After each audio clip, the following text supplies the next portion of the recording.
Hello po mga kananay, nandito tayo ngayon sa ospital. Ako po ay nagpapacheck up. Tingnan niyo po mga kananay, maraming tao.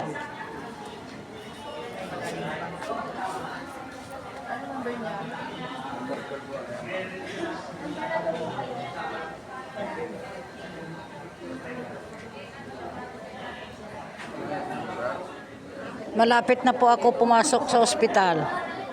Nandito na ako sa pintuan mga kananay. Kaya tara, samahan niyo ako.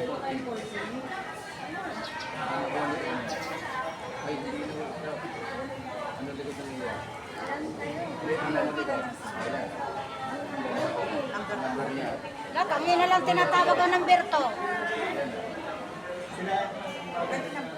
Ito po, mga maingay po kami dito mga kananay. Kaya like and share naman po. Salamat.